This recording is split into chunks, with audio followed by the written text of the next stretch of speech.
So I want you to imagine that late on a Friday afternoon, your boss comes into your office and basically says, look, I'm going to go away for 6 months. I want you to look after this briefcase for me. Use it well for the benefit of the company. And you open the briefcase and there is $1 million looking at you in cash. Now, as the boss leaves the office, my guess is that there's probably a couple of thoughts that might go through your mind. The first one is, how can I spend $1 million on myself in the next 6 months before the boss gets back? How far can I travel before he finds out that I've used the money for myself? That might be your first thought. Your second thought might be absolute sheer terror. When you realize what's been entrusted to you and what is actually being asked of you to invest this much money for the company, if that was me, I'd probably find the nearest safe, lock the briefcase in there and pretend that it never existed. Or the third option might actually be the point where you think, maybe I could risk all of this. Maybe I could invest it well. Maybe I could take a gamble on the stock market, see if I can invest this wisely so that it actually turns into 5 million by the time the boss gets back. That option would take a lot of courage. Now, the first option is purely selfish. You may enjoy yourself, but you may also end up spending many years in prison for theft. Second option is, like I say, it's probably the choice I'd make. It's the cowardly version. Really, this scenario is really what we've just heard in this parable of the talents. To understand, a talent was a unit of money. So it was basically equivalent to a year's wage for a labourer. So to be given 5 talents was a fair bit of money. And so what Jesus is trying to show here is this idea that we have been entrusted with something huge. Now, if we can try and break this image open, what's been given to you is not money, and he's not even talking necessarily about talents in the way that we think of talent. You've got a talent of playing the guitar or the talent of singing. He's talking here about a gift so huge, so amazing and mysterious, but also a gift that fundamentally does not belong to you. And I think what we're talking about here is your life. Now, we often say life is a gift, but really the subtext of that is, it's mine. Okay? Someone gave it to me and now I own it. But really what Jesus is trying to communicate here is, yeah, it's a gift, but it's not actually yours. It's a gift in the same way that your boss giving you a briefcase full of $1 million in cash is a gift. It's a gift for which you are required to show something. You're expected to produce something with it.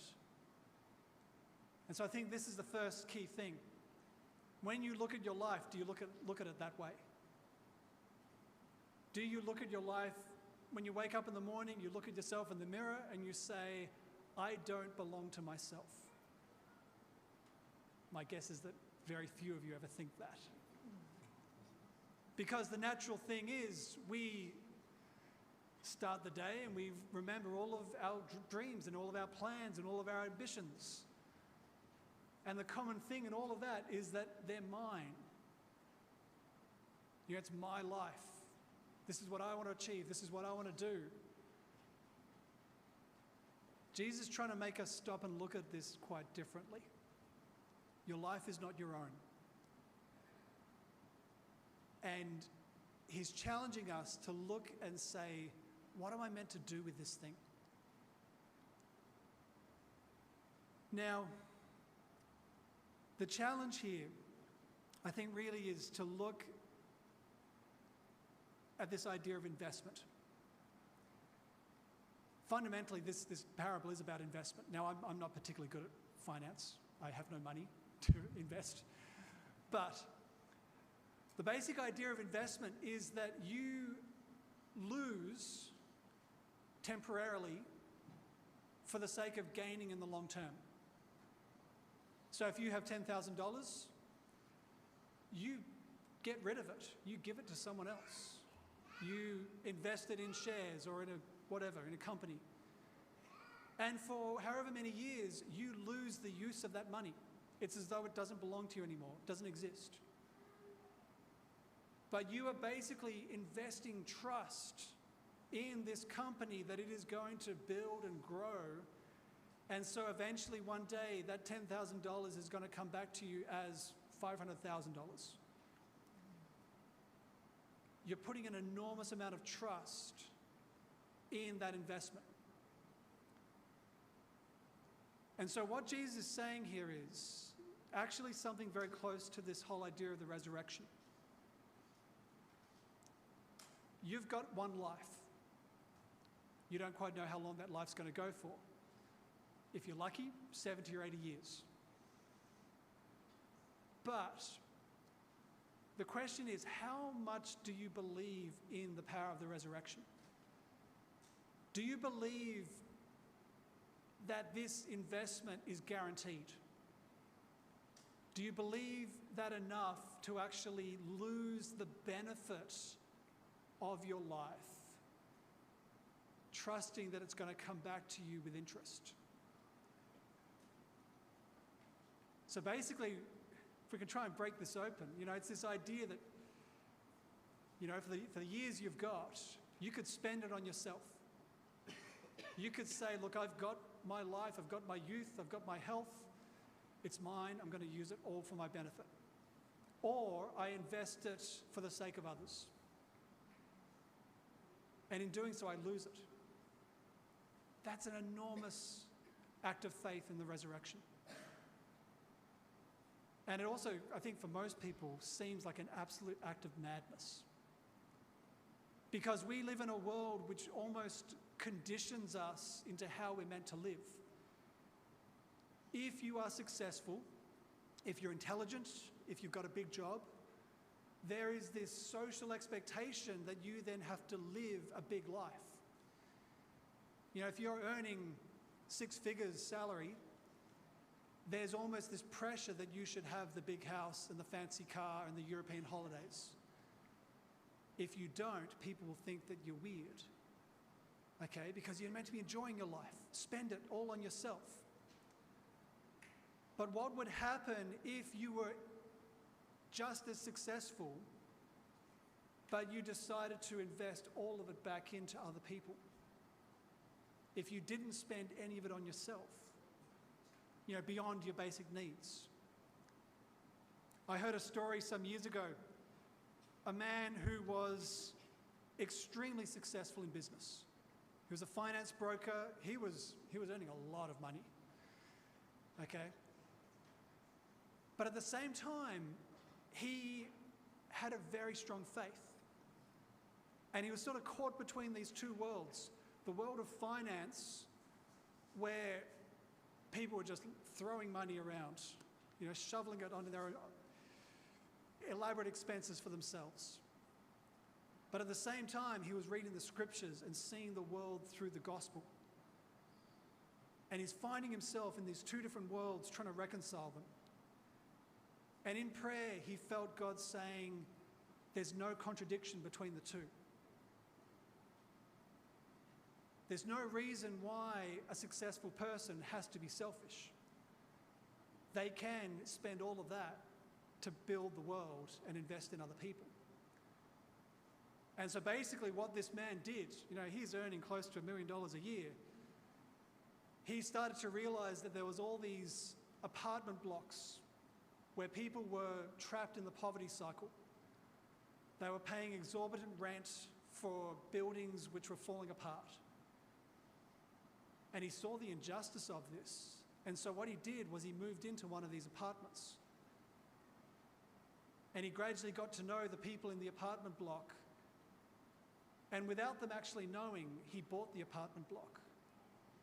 And all of his income he started funneling back into renovating this building, turning it into something that was actually fit for human habitation. And then he gradually sold it back to the people so that they could own their apartment rather than having to pay rent every week. And gradually got, nearly 100 people out of the poverty trap. And once he did that, he moved to the next apartment block and repeated the cycle.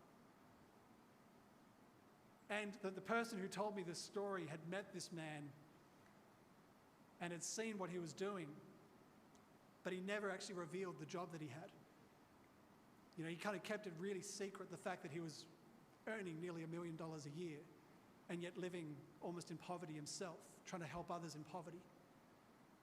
It's an astounding story of someone who has been given 5 talents, given an amazing intellect, an amazing business, and yet decided to give all of it back, invest every cent for the sake of others. Now, at the same time, there are other people who have buried that coin.